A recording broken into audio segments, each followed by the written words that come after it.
Good girl. You did it. A few months ago, my husband and I received a letter from our friends, Jim and Nancy Abrams, who wanted to start up a new foundation in order to spread the word about the ketogenic diet.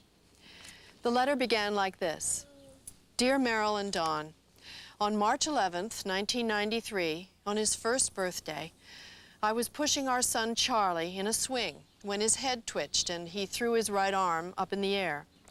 The whole event was so subtle I didn't even think to mention it to Nancy until a couple of days later when it recurred. She said she had seen a similar incident. That was the beginning of an agony I am without words to describe. 9 months later, after literally thousands of a variety of epileptic seizures, an incredible array of drugs, dozens of blood draws, 8 hospitalizations, a mountain of EEGs, MRIs, CAT scans and PET scans, 1 fruitless brain surgery, 5 pediatric neurologists in 3 cities, 2 homeopathists, 1 faith healer, and countless prayers.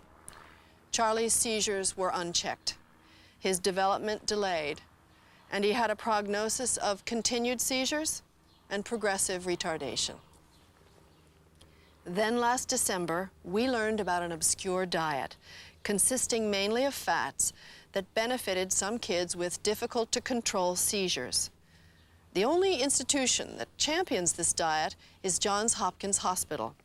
Their dietitian, Mrs. Millicent Kelly, former dietitian in charge of Johns Hopkins Nutrition Clinic, has been perfecting the ketogenic diet for over 40 years. We took Charlie there.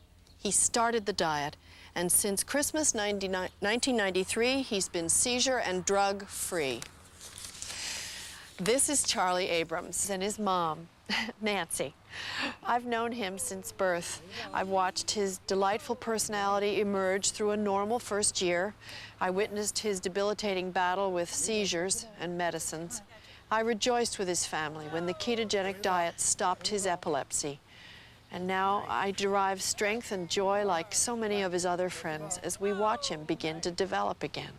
It's too early to tell whether the 9 months of pummeling from seizures and medicines did any permanent damage to Charlie's brain. If he has anything to say in the matter, I know they won't.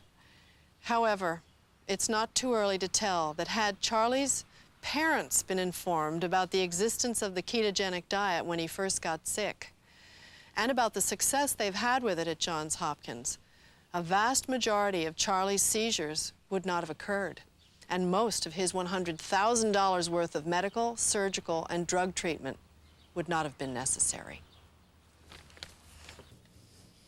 This videotape has been funded entirely by the Charlie Foundation to help cure pediatric epilepsy so that other children and other parents who struggle with this problem, as well as their doctors, can be objectively informed about the ketogenic diet. And hopefully, with the benefit of that information, they can decide whether the diet is a viable alternative to their treatment. There's a story about a little girl who walks along a beach after tens of thousands of starfish have been washed up by a storm, and she's throwing them back one at a time. A man walks up to her and he explains that with a job that big, she can't possibly make a difference.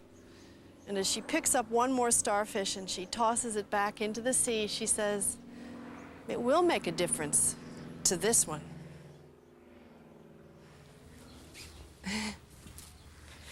What? Yeah, that's the microphone.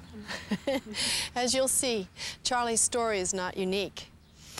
And we hope that this tape will find its way to other children who, like Charlie, deserve information about the ketogenic diet and, like the starfish, have a second chance at life.